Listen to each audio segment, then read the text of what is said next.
Bienvenue sur la TFM, bienvenue à votre émission Question Directe qui reçoit aujourd'hui Mohamed Lamine Ndiaye.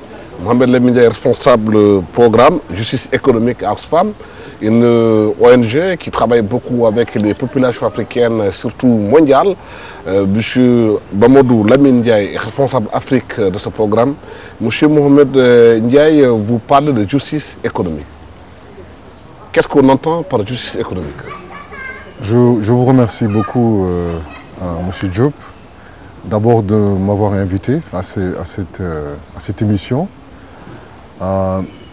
Nous entendons par justice économique toutes les questions liées par exemple à l'agriculture, mais aussi nous travaillons sur les questions liées au changement climatique et nous avons aussi travaillé, si vous vous rappelez bien, sur les questions qui touchent aux accords de partenariat économique entre l'Afrique et l'Union européenne. C'est donc une définition assez large. C'est une définition organisationnelle d'Oxfam qui essaye de toucher aux secteurs qui, en fait, sont primordiaux pour le développement des pays du Sud et particulièrement, pour notre cas précis, pour le développement de l'Afrique, dans le cadre du programme panafricain que je dirige. Ouais, si on parle de justice économique, ça sous-tend qu'il y aurait quelque part d'injustice économique. C'est quoi cette injustice économique? Bien sûr, cette injustice économique est essentiellement due à ce qu'on pourrait appeler les sphères de pouvoir, c'est-à-dire qui en fait détient le pouvoir, surtout dans les pays du Sud, et comment les ressources sont partagées dans les pays du Sud. Comme vous le savez, les pays de l'Afrique en général ont des ressources. Ce qui nous manque surtout, c'est un partage équitable des ressources. Ce qui nous manque surtout, c'est une éducation de qualité, un accès aux soins de santé. Et aussi, ce qui nous manque aussi, c'est des accords qui sont aussi équitables. Nous l'avons démontré dans le cadre des accords de partenariat économique entre l'Afrique et l'Union européenne, que ce n'était pas, si vous voulez, ce n'était pas un accord équitable. Donc il y a plusieurs facteurs, aussi bien internes, donc qui est lié à nos pays, à notre structure, et aussi des facteurs externes, c'est-à-dire des pouvoirs extérieurs qui viennent en interférence dans le développement de nos pays. L'objectif et la mission primordiale d'Oxfam, qui est une organisation, qui est une confédération de 17 organisations affiliées, présentes dans à peu près 90 pays dans le monde, c'est de lutter contre l'injustice et réduire, sinon éradiquer, la pauvreté. Et c'est donc dans ce cadre que nous travaillons sur des thématiques, aussi bien la justice économique, sur les questions d'éducation, de santé, mais aussi dans l'humanitaire. Et nous avons une vision assez holistique du développement et de l'injustice en particulier. Oui, 50 ans que les pays africains ont acquis leur indépendance, sinon plus. On dit toujours que les termes d'échange, si on reprend les termes qu'on employait avant, ne sont pas corrects. C'est quoi le problème de l'Afrique? C'est un problème de leadership, c'est un problème d'éducation, c'est un problème de défendre les intérêts des Africains par les dirigeants africains, c'est ça? Oui, on a souvent l'habitude d'entendre que l'Afrique est pauvre, ce qui, à mon avis, n'est pas exact. L'Afrique est plutôt riche, mais nous sommes... c'est la manière dont nous sommes dirigés, c'est la manière dont nous sommes organisés qui fait que nous sommes toujours si vous voulez, à ce niveau de pauvreté-là. Alors, quel est le problème? Le problème est que pendant les 4 dernières décennies, ou les 5 dernières décennies, on a vu que les États africains, les gouvernements africains n'ont pas pu en fait se focaliser sur les axes prioritaires de développement. Les ressources que nous avons doivent aller essentiellement à, si vous voulez, à ces secteurs dont nous pouvons appeler des secteurs de développement, des secteurs qui peuvent en fait, dans les années à venir, nous pourrions certainement passer d'état pauvre à état, si on veut, émergent, pour être dans l'actualité à des États qui peuvent, à l'avenir, même exporter des produits alimentaires. Je me rappelle quand j'étais plus jeune, on parlait souvent d'autosuffisance alimentaire. 10 ans, 20 ans après, on parle toujours de sécurité alimentaire. Pendant 40 ans, nous n'avons pas pu résoudre un problème assez basique qui est tout simplement de nourrir les populations à leur faim. Pourquoi? Pourquoi, justement? Je vais prendre l'exemple du programme détaillé de développement de l'agriculture africaine. Communément, on l'appelle PDDA ou CAADP en anglais. Mais on va utiliser l'acronyme PDDA tout simplement, qui a été mise en place sous l'égide du NEPAD en 2006. Et qu'est-ce que dit ce programme? Et d'abord, avant de parler de ce programme, parlons d'abord de l'engagement qui a été pris en 2003 à Maputo, où les chefs d'État et de gouvernement africains ont pris l'engagement ferme de consacrer au moins 10% de leur budget annuel à l'agriculture. 10 ans après, c'est-à-dire... C'est l'échec. C'est l'échec total parce que sur les 54 pays de l'Afrique, seuls 7 pays ont pu atteindre le seuil de 10%. 7 sur 54, vous faites le rapport et vous pourriez conclure aisément que cela est un échec total. Et donc c'est une des réponses à votre question, qu'est-ce qui se passe? Ce qui se passe, c'est que nous n'investissons pas assez dans les secteurs prioritaires. Le secteur agricole est une surpriorité pour l'Afrique. Pourquoi? C'est parce que 530 millions d'Africains dépendent directement ou indirectement de l'agriculture. 80% de la population qui vit dans les zones rurales sont des petits producteurs ou des exploitations ou des exploitants plutôt familiales. L'Inde, qui entre 1970 et 1990 a pu résoudre le problème de la sécurité alimentaire, a fait sa révolution verte avec les petits exploitants. Et l'Inde investissait de 20 à 25% de son budget annuel dans le secteur agricole. Voilà ce qu'ils ont fait. C'est qu'ils ont mis leurs ressources là où ils savent qu'ils vont avoir des retours sur investissement très significatifs. Laissez-moi vous rappeler, M. Diop, que dans le secteur agricole, le retour sur investissement, c'est 5 fois supérieur à n'importe quel secteur économique que vous allez prendre, n'importe quel secteur économique. 5 fois plus élevé. Les opportunités d'emploi pour les jeunes. La sécurisation aussi des femmes productrices, qui constituent aussi la moitié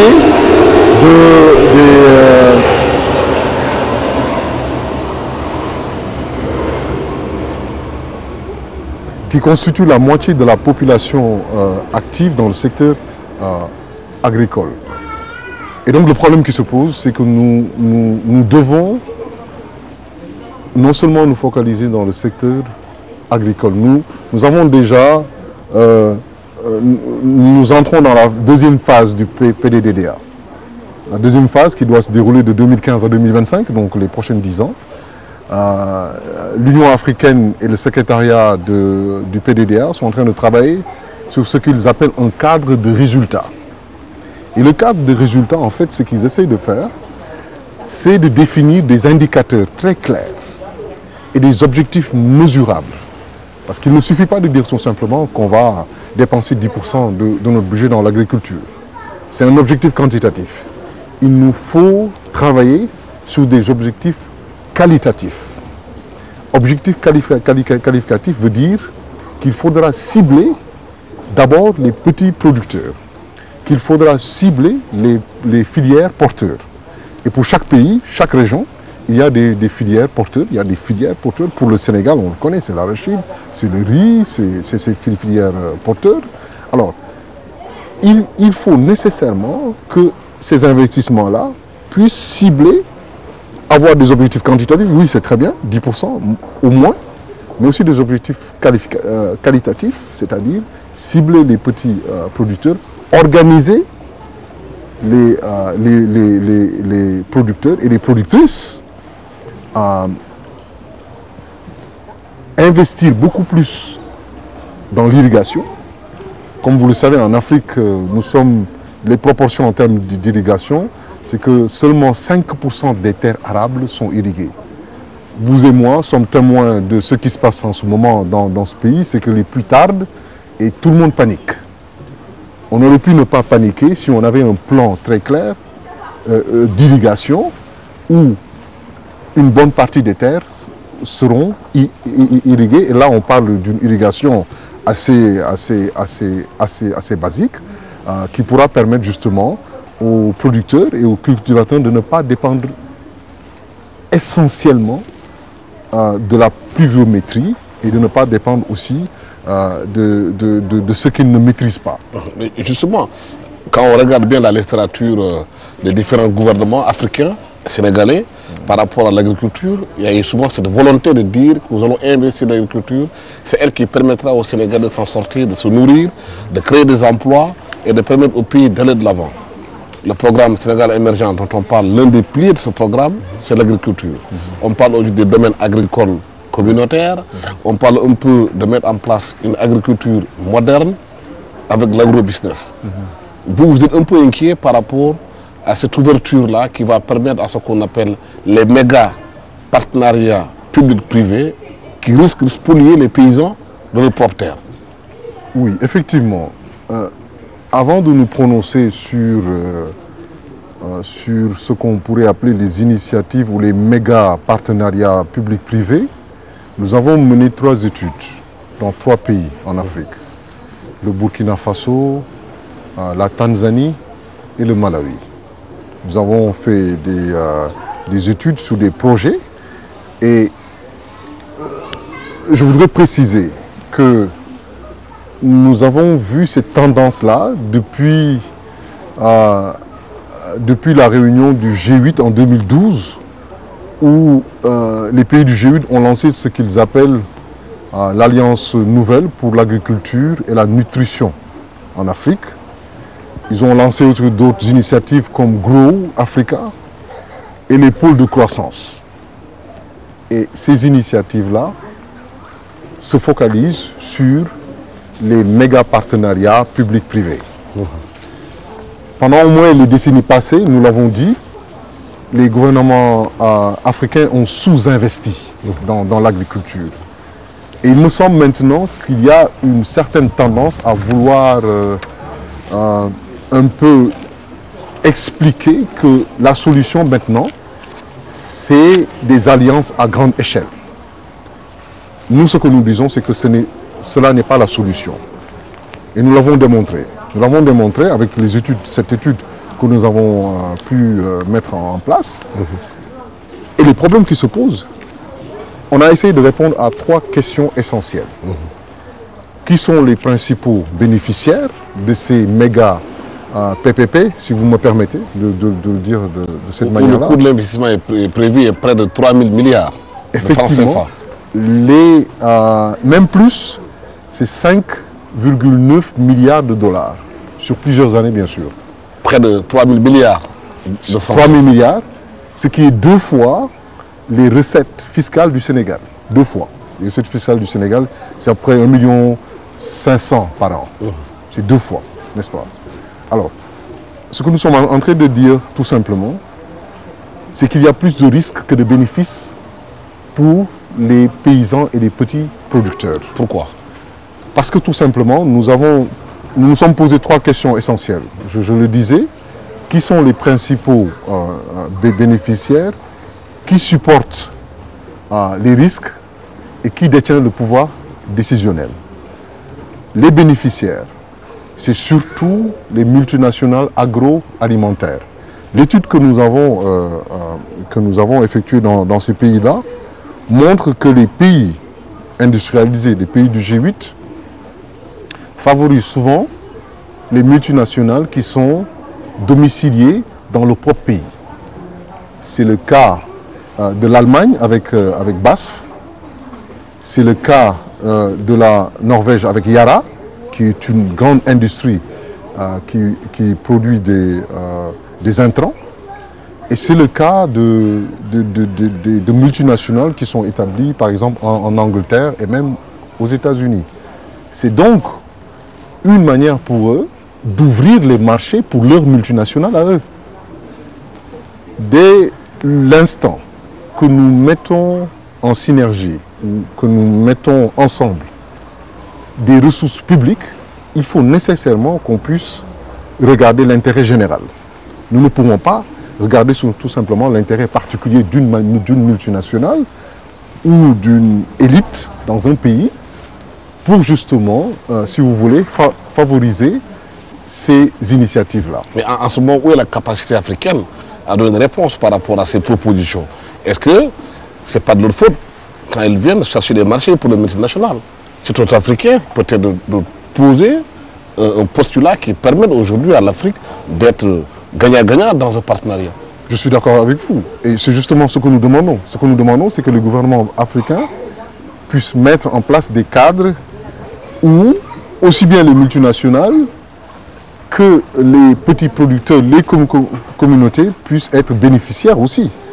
On doit non seulement partager les risques, mais on doit aussi partager les bénéfices avec ces multinationales-là.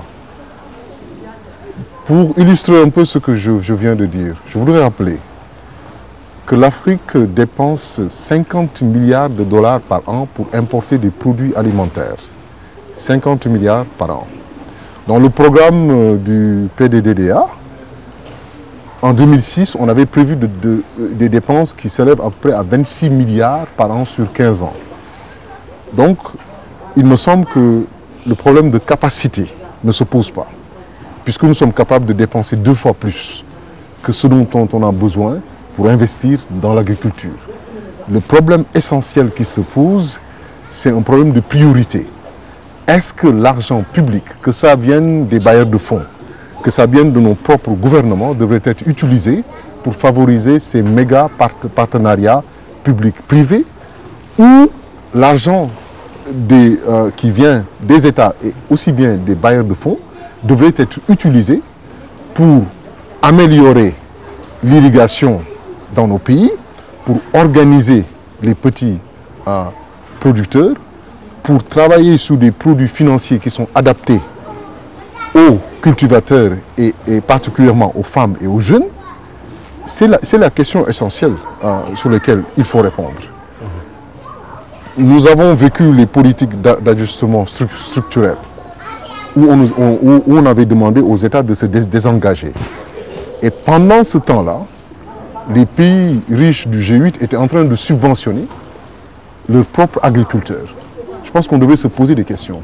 Mais il y a aussi l'argument qu'avance souvent le gouvernement en disant que depuis plusieurs siècles, les paysans africains ont des terres à vaste étendue, qu'ils ne peuvent pas exploiter parce qu'ils n'ont pas les moyens de les exploiter. Ils continuent à vivre dans une insécurité alimentaire et dans la famine. Qu'est-ce qu'il faut faire? Ce qu'il faut faire, c'est qu'il faut mettre en œuvre le programme détaillé de développement de l'agriculture africaine. La CEDEAO a pris les devants en mettant en place ce qu'ils appellent l'ECOWAP, qui est en fait la politique agricole commune de l'Afrique de l'Ouest. Le Sénégal, à l'instar des autres... pas très bien marché, hein, cette politique agricole. Le problème qui se pose, ce n'est pas d'avoir les bonnes politiques. Le problème qui se pose sont toujours des problèmes de mise en œuvre. Et il me semble qu'au Sénégal, c'est un pays qui a la réputation déjà d'avoir beaucoup de plans. On a plusieurs plans, des politiques qui sont plus ou moins bonnes, mais qu'on ne met pas en œuvre. Les ressources de l'État doivent aller vers nos sur-priorités. Les ressources de l'État doivent être investies dans le secteur agricole, aussi bien en termes de volume qu'en termes de qualité. Nous aussi, nous devons aussi regarder plusieurs facteurs. Ce n'est pas seulement... nous sommes, et nous comprenons pourquoi les États veulent travailler avec ces multinationales agroalimentaires. Pourquoi? Parce qu'il y a une illusion d'économie d'échelle.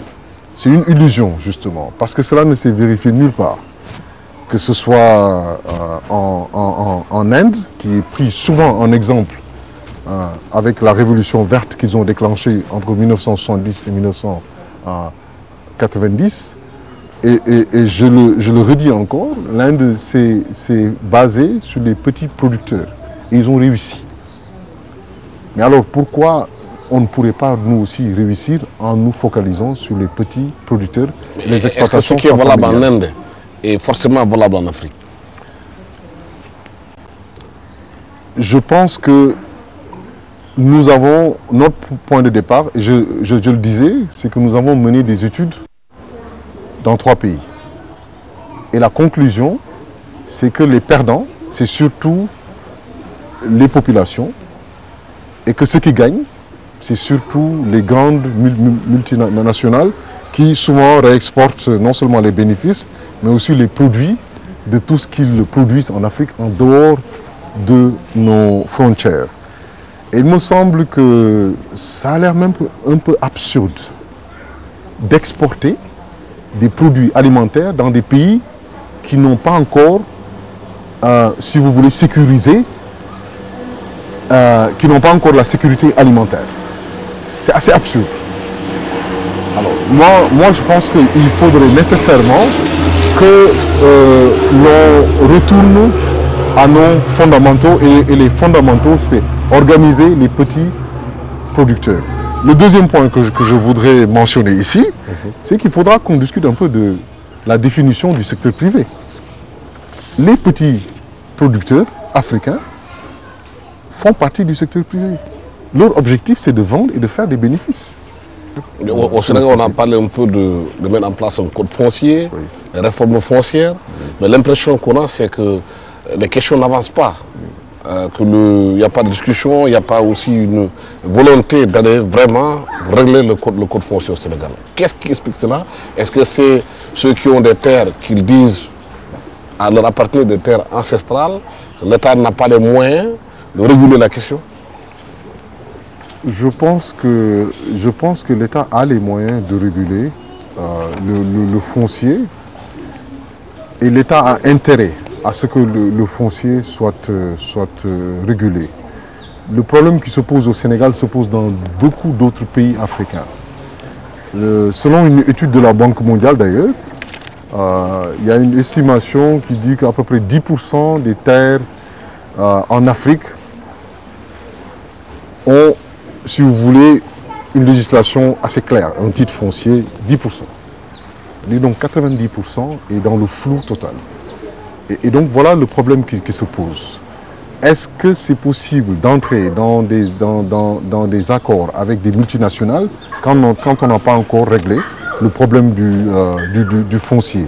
Et on a vu qu'il y a eu un rush vers les terres vers les années 2007-2008, après la crise alimentaire, où il y avait même des émeutes, même ici à Dakar, il y en avait. Et on a vu que beaucoup de multinationales ont commencé à venir en Afrique pour venir investir dans les terres arables, de l'Afrique. Alors, il faudrait nécessairement que les gouvernements puissent avoir une législation très claire pour éviter justement des actions où les communautés vont se révolter et créer une situation où personne ne va être gagnant en fait. Oui, mais le problème aujourd'hui fondamental, c'est que la jeunesse africaine cherche de l'emploi. Vous disiez tantôt que dans l'agriculture, en termes de rendement, il n'y a pas photo par rapport aux autres activités qui sont menées. Pourquoi aujourd'hui les jeunes africains n'arrivent pas à occuper justement ces terres, les cultiver? Est-ce que c'est parce que l'image qu'on donne des paysans africains n'est pas aussi valorisante qu'il faut que beaucoup de jeunes estiment qu'être paysan en Afrique ou bien être un grand agriculteur en Afrique, c'est dévalorisant? Oui, vous avez parfaitement raison. Il y a une certaine image du paysan que l'on nous montre souvent, qui est certainement quelqu'un de voilà, qui n'est pas attractif en fait, cette image-là. Moi je pense que c'est là où nos États et nos gouvernements doivent travailler en profondeur. Il ne s'agit pas tout simplement de rendre l'image attractive, il s'agit de montrer la réalité. Et la réalité nous montre que le retour sur investissement est 5 fois plus élevé que dans les autres secteurs. C'est un fait. Alors, pour démontrer ce fait-là, il faut investir dans le secteur agricole. C'est aussi simple que cela. Il n'y a pas de gymnastique à faire. Il faut investir dans le secteur agricole, il faut organiser le secteur agricole. Les politiques sont là. L'Union africaine a mis en place le programme d'État et de développement en Afrique, très clair, avec quatre piliers. Et les États, les régions, la CEDEAO a d'ailleurs adopté ce plan-là. Tout ce qui reste à faire, c'est maintenant d'investir dans le secteur agricole. On ne veut pas d'investissement par contre, où la majeure partie des ressources vont servir à payer des salaires, à dépenser ce budget dans le fonctionnement et dans l'administration. Parce qu'on a vu des pays qui, en fait, en prétextant dépenser plus de 10%, n'ont fait rien d'autre que de dépenser ces montants-là à payer des salaires et à faire des dépenses qui, à mon avis, ne sont pas prioritaires. Ce qu'il faudrait, c'est des dépenses de qualité. Et les dépenses de qualité ne pourront se faire que si une étude sérieuse a été faite au niveau national pour d'abord identifier les filières stratégiques et investir dans les filières stratégiques. Pour le Sénégal, je pense que nous tous nous savons, il faut nécessairement investir dans la filière risicole. Il faut nécessairement investir dans d'autres filières comme dans la pêche et autres. Je pense qu'il y a d'autres personnes qui ont beaucoup plus d'expertise que moi, particulièrement sur le cas du Sénégal, mais ce que je veux dire est valable pour tous les pays, c'est qu'il faut investir dans les filières stratégiques. Mais comment justement avoir retourné investissement dans l'agriculture aujourd'hui si dans nos pays, il n'y a pas encore la maîtrise de l'eau, les techniques d'irrigation qui permettent aujourd'hui d'avoir des rendements beaucoup plus rentables, comme on dit.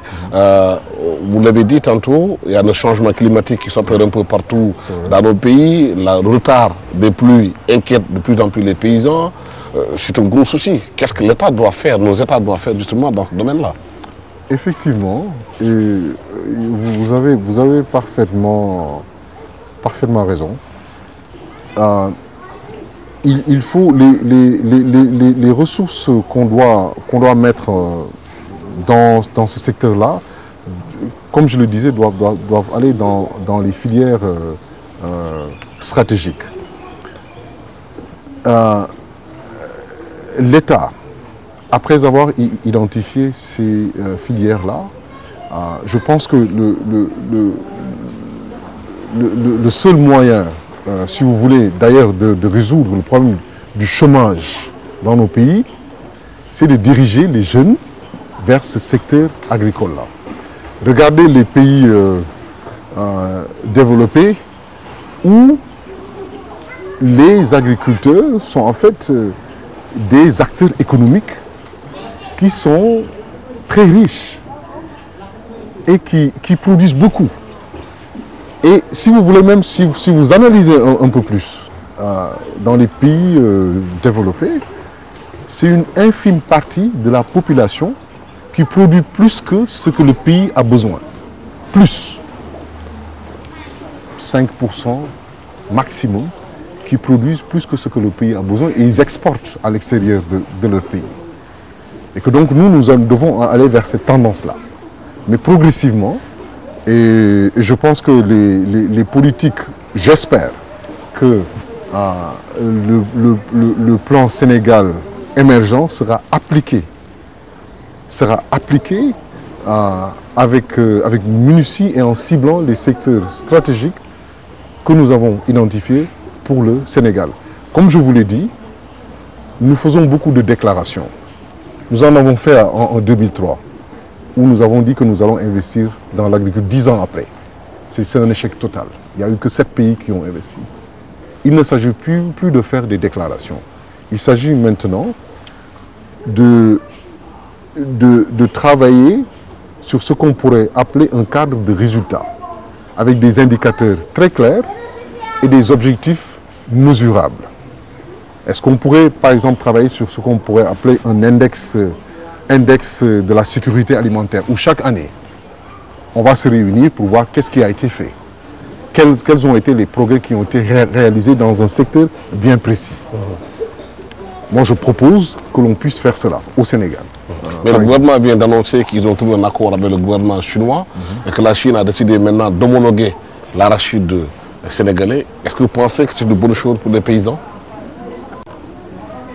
Ce serait certainement une bonne chose si le gouvernement chinois décidait d'acheter l'arachide à un prix compétitif pour que justement les paysans puissent avoir des revenus, n'est-ce pas? Ce serait une bonne chose aussi si on pouvait utiliser ces ressources pour diversifier aussi. Parce que l'arachide n'est pas une production vivrière, nous sommes confrontés parfois à des problèmes de sécurité alimentaire.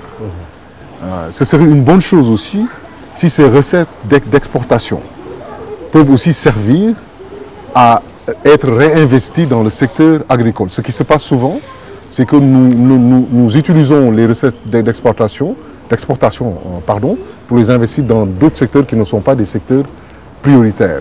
Il y a 2 jours, M. Diop, je lisais un article qui parlait un peu du budget du Sénégal, et c'est le ministre des Finances qui parlait et qui disait que, en fait, 1% de la population absorbe 46% du budget des recettes budgétaires de l'État. 1%, c'est-à-dire les agents de l'État, qui absorbent 46% des recettes budgétaires de l'État du Sénégal. Alors, qu'est-ce qui reste comme marge de manœuvre?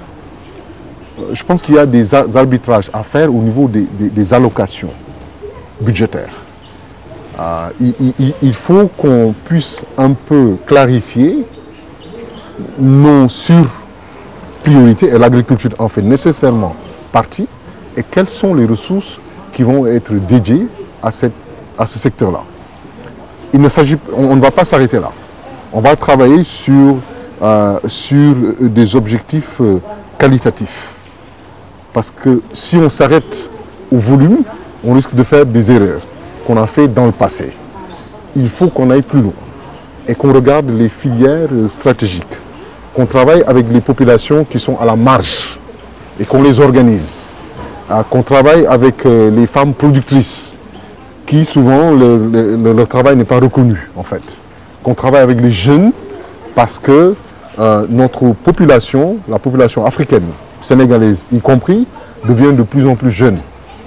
Ceux qui auront plus de 50 ans dans quelques années seront minoritaires dans plusieurs de nos pays.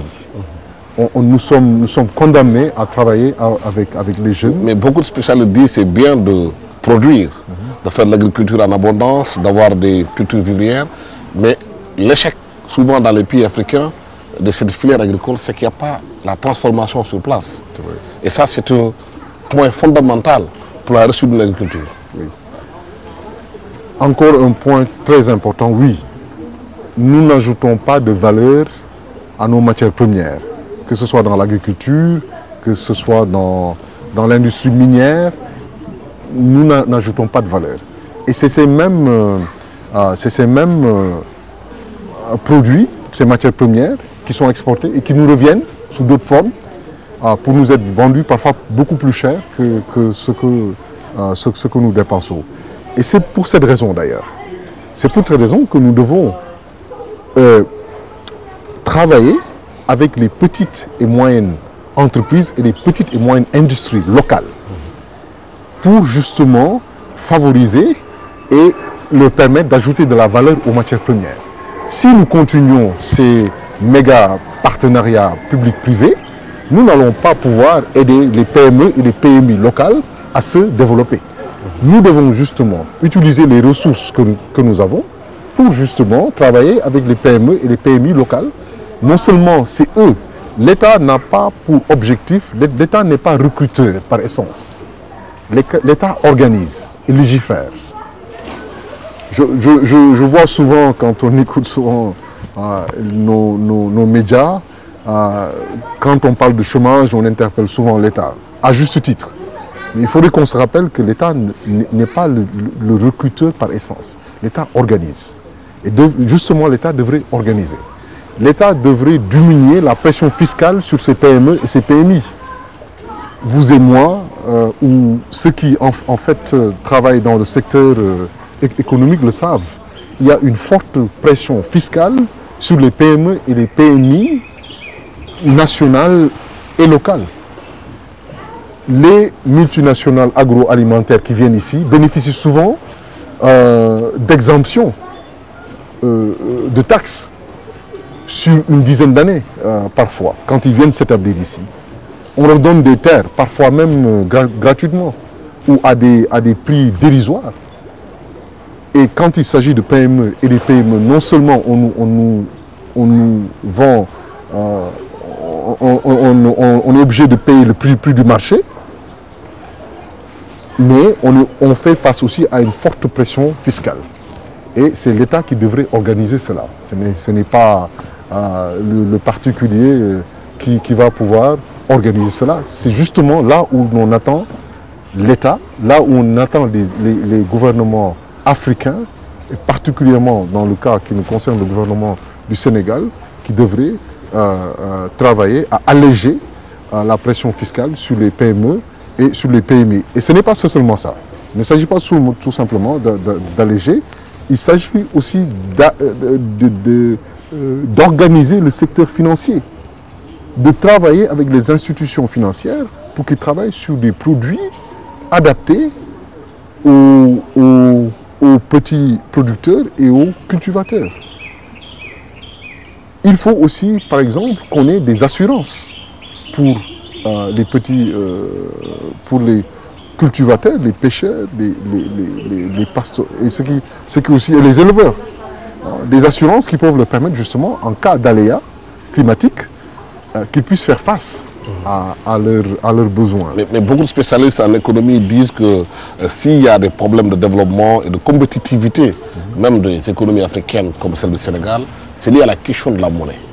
Tant que nos pays n'ont pas leur propre monnaie, qui n'est pas convertible comme les autres monnaies avec l'euro et le dollar, nous serons toujours dans une situation où on va investir 100 milliards, mais cet argent passe par la porte et sort par la fenêtre. Je ne suis pas économiste, mais je comprends ce que vous êtes en train de dire. C'est un peu le fait que nous sommes dépendants financièrement. Oui, et ça c'est vrai. Notre CFA est indexé au franc et à l'euro, pour ne pas dire le franc. Et nous devons déposer une partie de nos ressources à la Banque de France pour nous garantir justement cette monnaie-là. Je pense que oui, c'est un facteur qu'il faut mettre en avant et tout ce qui concourt à réduire notre dépendance est un facteur de développement. Oui, moi c'est comme ça que je pourrais l'expliquer.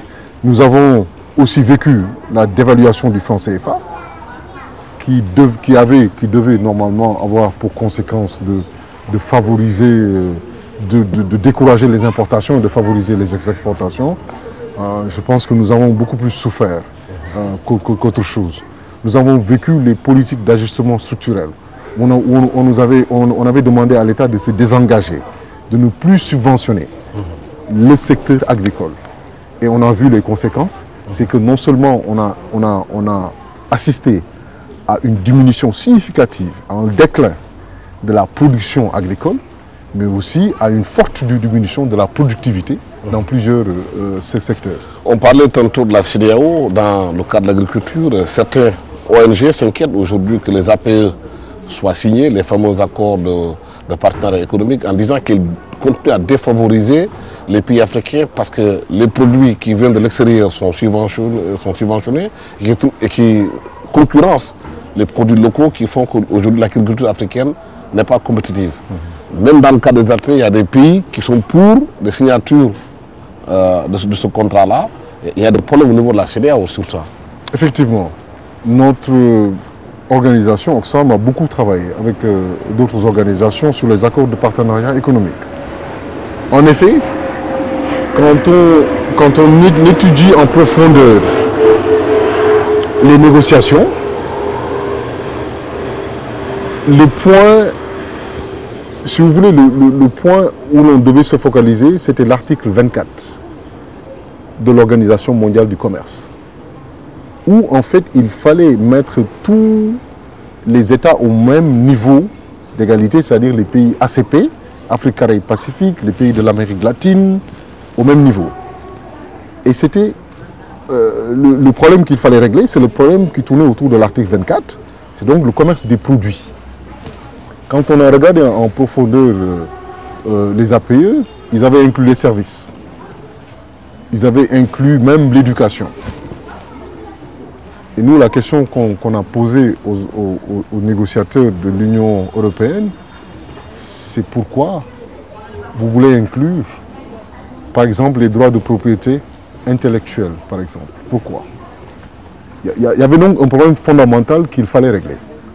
Et je pense que ça, tous ceux qui ont négocié dans les APE le savent déjà. Il y a des points techniques qu'il fallait régler. Ça, c'est la première, c'est le premier point. Deuxièmement, il y a eu justement des divergences entre les États. La Côte d'Ivoire et le Ghana ont paraphé. Ils n'ont pas encore signé. Ils avaient paraphé. Alors, les autres États ont refusé de signer. L'échéance, c'était 2008. Nous sommes en 2014. Et je pense que nous devons, dans ces accords-là, regarder l'intérêt de nos populations.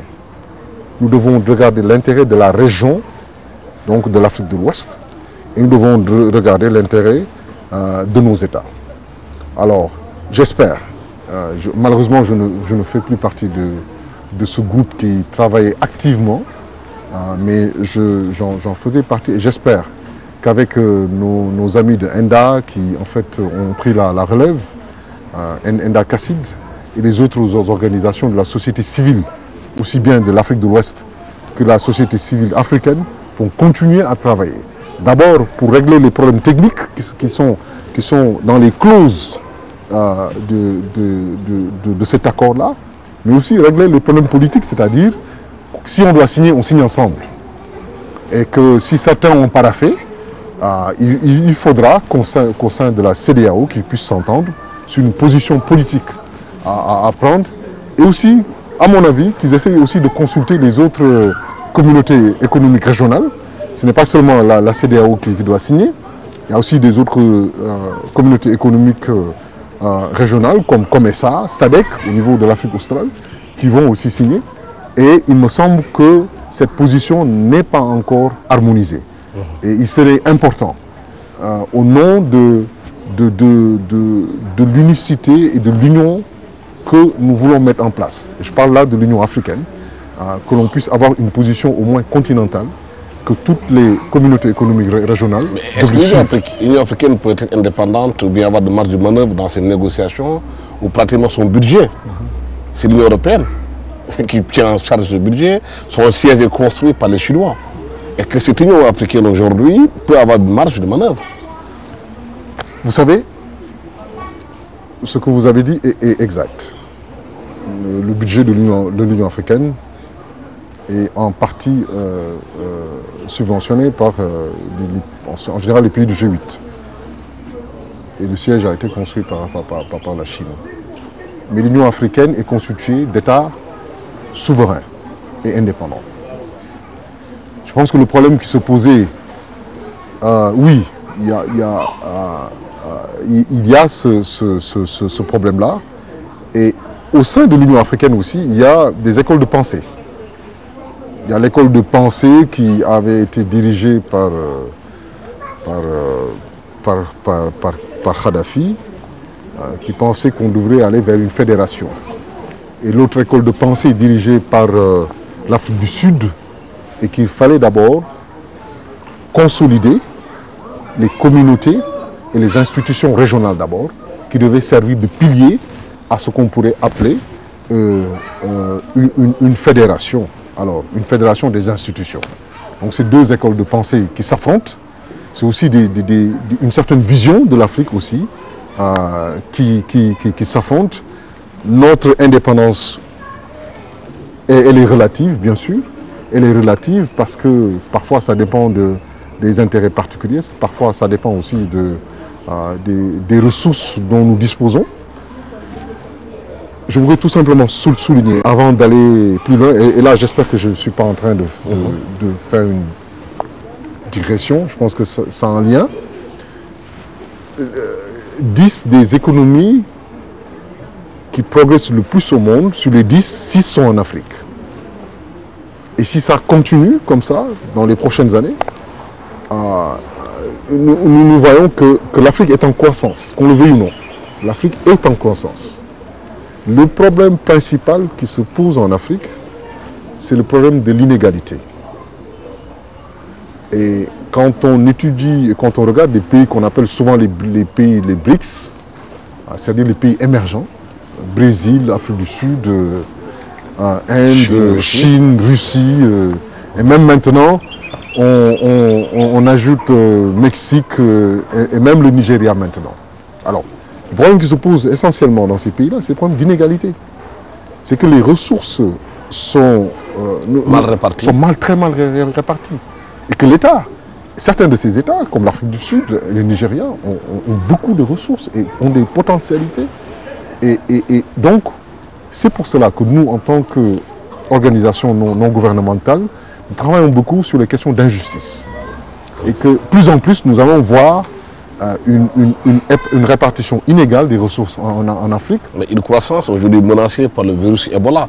En Afrique de l'Ouest, on parle beaucoup de ce virus. Aujourd'hui, le Nigeria dont vous parlez, qui fait partie aujourd'hui, considéré maintenant comme la première économie africaine, a un Ebola qui est certes importé, mais les frontières se ferment entre les pays. L'agriculture elle-même peut être menacée par les paysans de ces pays qui sont en fait le Libéria, Sierra Leone, où les gens désertent les champs. Je suis parfaitement d'accord avec vous, c'est une menace. C'est une menace pour les exportations, c'est une menace pour la circulation des personnes et des biens. Et donc je pense que nous devons travailler avec ceux qui ont une expertise sur ces questions-là. J'en suis pas un.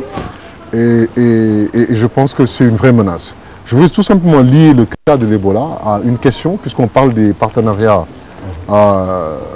publics-privés, que dans le cas du Lesotho, le budget du ministère de la Santé, la moitié du budget du ministère de la Santé, sert à payer une multinationale qui gère un hôpital du pays. Encore une fois, c'est un partenariat public-privé. Donc de l'argent public qui sert à payer une multinationale. C'est là où je veux en venir. C'est que nous devons être très exigeants avec la manière dont on dépense les ressources publiques. Et on doit nécessairement mettre l'accent sur nos priorités. La santé en est une, l'agriculture en est une, et je pense que l'éducation aussi est une surpriorité pour nos pays. Mais est-ce que c'est exigeant de lutter contre la dilapidation des ressources publiques? Il faut inclure la lutte farouche contre la corruption qu'on constate dans nos pays? Oui, la transparence est un élément important. Transparence dans le budget. Tous les citoyens, vous et moi, nous devons être en mesure d'interpeller nos États sur la manière dont on dépensait les ressources publiques. Que ce soit dans le secteur agricole, que ce soit dans le secteur de la santé, que ce soit dans le secteur de l'éducation. Et justement, c'est pour cette raison que nous mettons beaucoup l'accent sur la transparence. Et même la transparence dans les contrats qui sont signés avec les multinationales. Tous les citoyens ont le droit d'avoir des informations sur les contrats qui sont signés avec ces multinationales agroalimentaires, sur les contrats qui sont signés dans le foncier particulièrement. Et cela va nous permettre justement de pouvoir interpeller nos États sur ce que nous pensons être nos priorités à nous, en tant qu'État. Et je pense que la transparence est une question essentielle si nous voulons en fait aller vers la voie du développement et de l'émergence. Merci infiniment à Mohamed Lamine Ndiaye, responsable du programme Justice économique à Oxfam. Nous parlons aujourd'hui de ces problèmes de multinationales qui viennent s'installer dans nos pays, surtout dans l'agriculture agro-business, et surtout parler des méga contrats avec ce qu'on appelle le partenariat public-privé. Vous le savez bien, le gouvernement du Sénégal a fait voter à l'Assemblée nationale une loi sur le partenariat public-privé. Et les ONG veulent que le regard soit porté sur ces partenariats pour que ce soit au bénéfice des populations et qu'elles ne soient pas spoliées de leurs terres. Merci à tous ceux qui ont suivi cette émission. Merci à toute l'équipe technique qui m'a accompagné pour la réalisation de cette émission. Merci. Au revoir.